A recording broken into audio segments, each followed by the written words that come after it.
भगवान वीर मंगलम गौतमोगनी मंगलम कुंदकुंतात्यो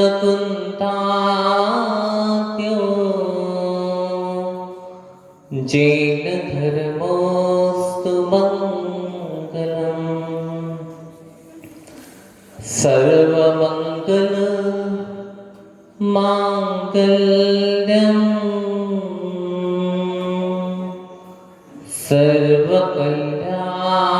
सर्वकल्याणकारकं प्रधानं सर्वधर्माणां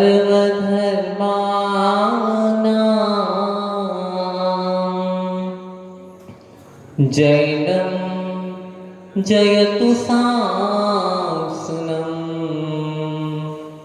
वन्दे विद्यासागरम्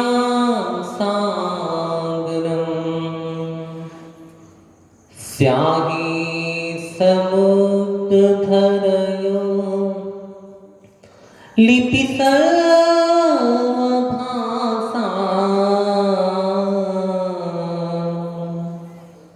पन्नाधरा कलमहो सुरवृक्ष शाखा मां शारदा यदि सदा लिखती रहेगी तो भी कभी न वह पा सकेगी। अनंत अनंत सिद्ध परमेश्वरी भगवान की, मूल नायक श्री पारसनाथ भगवान की, संत शिरोमणि आचार्य भगवंत गुरुदेव श्री विद्यासागर जी महाराज की, निर्यापक श्रमण मुनि श्री समय सागर जी महाराज की, परम पूज्य मुनिवर्य श्री प्रशस्त सागर जी, मल्ली सागर जी, आनंद सागर जी महाराज की, परम पूज्य मुनिवर श्री निश्चिंत सागर जी महाराज की, समस्त मुनि संघ की। कीमत पानी की नहीं होती, कीमत प्यास की होती है। कीमत पानी की नहीं होती, कीमत प्यास की होती है। कीमत मौत की नहीं होती, कीमत श्वास की होती है। श्रद्धा तो बहुत लोग रखते हैं यहाँ पे, श्रद्धा तो बहुत लोग रखते हैं यहाँ पे। कीमत श्रद्धा की नहीं, कीमत विश्वास की होती है। कीमत श्रद्धा की नहीं, कीमत विश्वास की होती है। जिस आत्मदृष्टा से दर्शन मिला, जिस आत्मदृष्टा से दर्शन मिला, जिस मंत्र दृष्टा से मंत्र मिला, जिनने पद दिया साथ में पाथे ही दिया, ऐसे पूज्य आचार्य गुरुदेव विद्यासागर जी महाराज, जिनके कोमल कर पल्लवों में पल्लवित पुष्पित हुआ हूँ, ऐसे पूज्य गुरुदेव के चरणों में भी मैं प्रणाम निवेदित करता हूँ, जिन्होंने सिद्धांत आगम को पढ़ा ही नहीं है, अपने जीवन में भी उतारा है, और जो निरंतर अध्यात्म की साधना में लगे रहते हैं, ऐसे साधक निष्ठ पूज्य मुनि श्री समय सागर जी महाराज के चरणों में भी कोटि सा प्रणाम निवेदित करता हूँ। सच मानो यह भारत की भूमि पवित्र भूमि है, जहाँ पर अनेक तीर्थंकरों ने, अनेक महापुरुषों ने मात्र जन्म ही नहीं लिया, अपनी आत्मिक साधना के माध्यम से जिन्होंने इस निर्वाण पद को भी प्राप्त किया है। ऐसी इस भारत की यह पवित्र भूमि और बुंदेलखंड जो मध्य प्रांत में भारत के मध्य में है, और ऐसे बुंदेलखंड जहाँ की कण कण पवित्र है।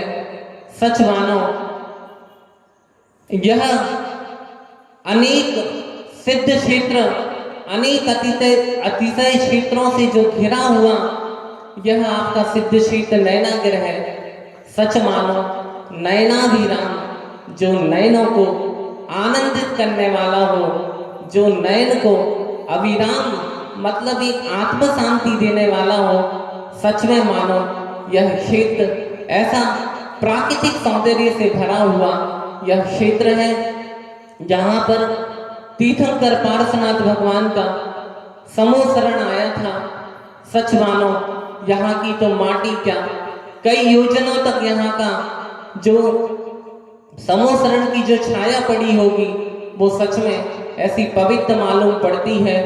समूह शरण श्री पार्श्व जनंदा, रेशम दीगिरी नयनानंदा, वरदत्तादि पंच ऋषि राज, तिनके चरण नमो त्यों काल। भगवान पार्श्वनाथ भगवान का समोसरण तो आया ही है, साथ में यहाँ पंचमुनि महाराजों ने निर्वाण को भी प्राप्त किया है। ऐसी यह सिद्ध भूमि, यह निर्वाण भूमि सच में पवित्र है। आचार्य भगवंत का जब बुंदेलखंड में प्रवेश हुआ, सोनागिरी से उनका प्रवेश हुआ, यात्रा चलते चलते चलते चलते अनेक क्षेत्रों की वंदना करते हुए कुंडलपुर में आचार्य भगवंत के 2 चातुर्मास हुए, सन 76 और सन 77। और आचार्य श्री चातुर्मास के बाद विहार करते करते करते इस सिद्ध क्षेत्र की पावन भूमि पर उनके चरण पड़े। पहली बार सन 78 में आचार्य भगवंत का यहाँ प्रवेश हुआ। कैसा यह अलौकिक क्षेत्र रहा होगा। इतने छोटे छोटे से महाराज प्रवचन होता था, सभी को पता है। तो नाग नागिन के जोड़े भी वहां पर सुनने के लिए वहां पर उपस्थित होते थे। जब यह दृश्य आचार्य भगवंत ने देखा तो सच में उन्होंने भी 1 मिनट रुक के देखा, तो उन्होंने भी कहा अभय प्रदान हो। सच में कितना अलौकिक आनंद होता होगा जहां मनुष्य ने, त्रियंचों ने भी उनकी वाणी का रस, उनकी देशना का लाभ प्राप्त किया हो। ऐसी है पवित्र पावन भूमि है। पूज बड़े महाराज जी की एलक दीक्षा का भी यह सौभाग्य सिद्ध क्षेत्र नयनागिरी को प्राप्त होता है कि पूज महाराज जी की एलक दीक्षा यहाँ संपन्न हुई थी। साथ में जब चातुर्मास की शुरुआत हुई तो यहाँ आवागमन के लिए भी बहुत कम साधन थे और लोग डरते भी थे, क्योंकि जब दलपतपुर से नैनागिरी आते थे, बीच के रास्ता जो जंगल का था और उसमें काफी डाकुओं का ये इलाका माना जाता था, तो लोग कतराते थे यहाँ आने के लिए। जब आचार्य श्री के चरण पड़े और एक दिन आचार्य श्री यहाँ से हार करके पर्वत पे जा रहे थे, तभी रास्ते में 4 डाकू उनके साथ पीछे पीछे पीछे पीछे चलते गए और मुंह पे कपड़ा था और हाथों में बंदूक थी। और जैसे ही आचार्य श्री पार्श्वनाथ मंदिर में प्रवेश हुआ और आचार्य श्री पार्टी पे जाके बैठ गए, तो वो भी वहां जाके उन्होंने जब उनकी वीतराग मुद्रा देखी और आचार्य महाराज की मंद मंद मुस्कान देखी, तो सच में उन्होंने अपनी जो कंधे पे जो हाथ में लिए बंदूक थी वो नीचे रख दी और अपना आत्मसमर्पण गुरुदेव के चरणों में करा कि सच मानो महाराज, हमारी भी भावना है कि आप 4 महीने यहाँ रहें, आने वाले किसी भी यात्री को किसी भी असुविधा नहीं होगी, हमसे जितना बन सकेगा हम सहयोग देंगे। तो आचार्य श्री ने अपना हाथ उठाया और आशीर्वाद दिया कि तुम्हारे जीवन का कल्याण हो और आने वाले जितने लोग हैं उनको भी सहायता प्रदान करो। ऐसा आचार्य भगवंत का आशीर्वाद उन सबको प्राप्त हुआ था। हालांकि ये घटनाएं सब आप सबको पता है। कई बार आप लोगों ने, कुछ लोग यहाँ ऐसे बैठे हैं जिन्होंने सच में एक घटनाओं को साक्षात देखा होगा, कुछ लोगों ने सुना होगा, लेकिन हम तो उन्हें सुना रहे हैं जिन्होंने ना देखा है और न जिनने सुना है। हम भी जब भी नैनागिरी आते थे तो मन में एक ही भाव लगा रहता था कि क्षेत्र का दर्शन तो कर लिया, एक बार इन नैनों से आचार्य भगवंत को इस क्षेत्र पर देखना चाहते। कैसा अलौकिक दृश्य होता होगा।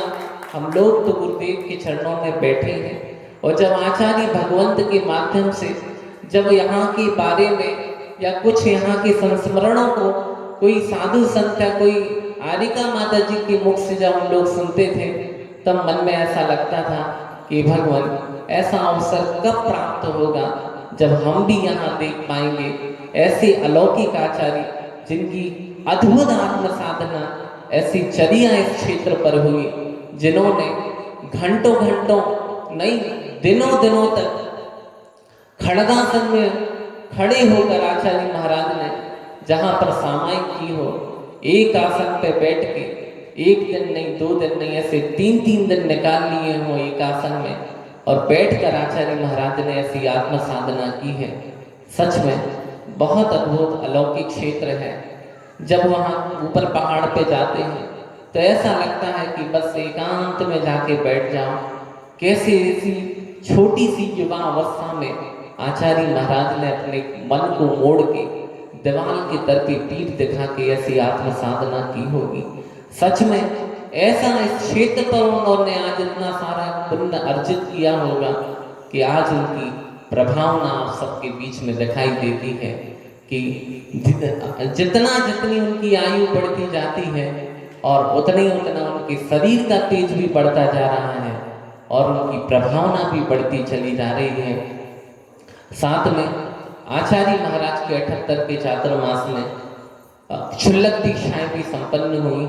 80 के शीतकाल में क्षुल्लक दीक्षाएं भी संपन्न हुई, जिसमें पूज्य मुनि श्री क्षमा सागर जी, गुप्ती सागर जी, सुधा सागर जी आदि क्षुल्लक दीक्षाएं संपन्न हुई और सन 81 और 82 में 2 चातुर्मास आचार्य महाराज के संपन्न हुए और इतना अलौकिक चातुर्मास थे आचार्य भगवंत के, ऐसी अद्भुत साधना थी।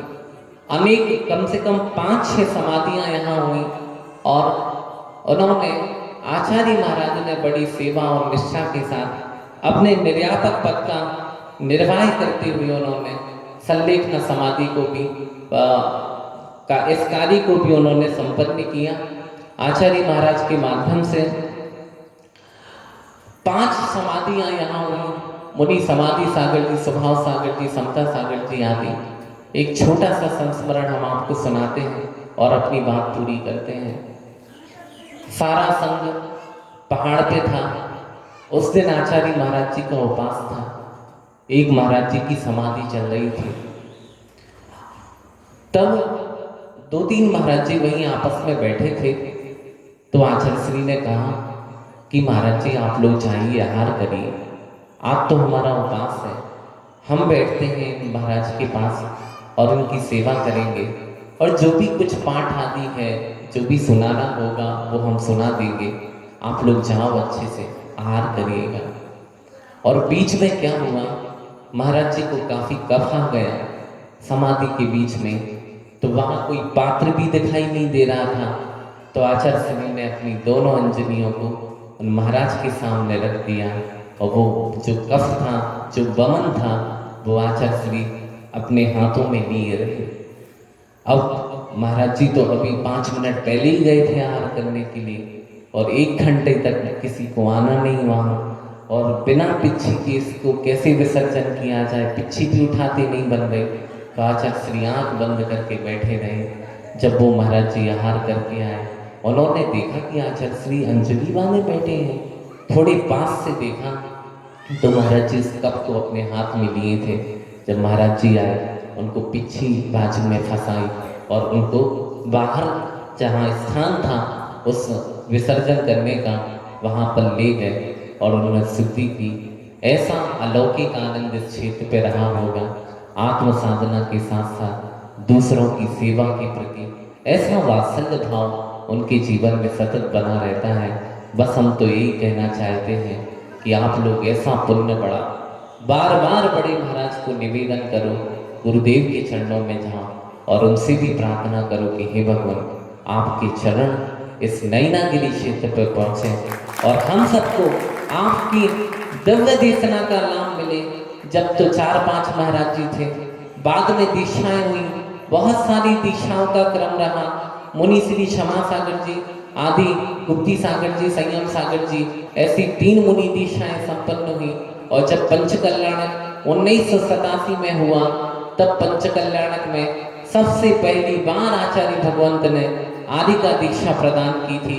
आदिकाओं की शुरुआत भी इसी सिद्ध क्षेत्र नैनागिरी से संपन्न हुई थी। और आदिका दीक्षा के साथ 12 क्षुल्लक दीक्षाएं भी यहाँ हुई थी। यह दीक्षा स्थली कहें, तपस स्थली कहें और साधना स्थली कहें, जो भी कुछ कहें एक कम है। और बस हमारी तो एक ही भावना है कि आचार्य भगवंत का इस क्षेत्र पर आगमन हो और उनका भव्य समोसरण यहाँ लगे। जैसे भगवान पार्श्वनाथ भगवान का समोसरण लगा था, ये तो हम सुनते हैं, लेकिन साक्षात जब आचार्य भगवंत का समोसरण इस धरा पर लगेगा तो सच में न जाने कितने लोगों के जीवन में परिवर्तन आएगा और वैराग्यता से वो उन सबका जीवन भर जाएगा। ऐसी हमारी भावना है। आप निरंतर प्रयास करते रहिएगा आचार्य भगवंत के चरणों में कि हे भगवान, आपके चरणों का प्रसाद हमें भी मिले। पूज्य बड़े महाराज का संग, इतना विशाल संग आपके यहाँ आया है। आप भी निरंतर सच्चे मन से आत्मसमर्पण होके और पूज्य बड़े महाराज से भी प्रार्थना करते रहें कि उनके भी चातुर्मास का आप सबको लाभ मिले। और जब 4 महीने महाराज रहेंगे, जब यहाँ की अलौकिक घटा निराली होगी और इसी प्रकार की धार्मिक वातावरण से आप सबका जीवन बना रहे और आपके जीवन का विकास हो, आपके जीवन में भी परिवर्तन आए और आपका जीवन भी उज्जवल बने। बस इसी मंगल भावना को लेके हम आज सब आज उपस्थित हुए थे।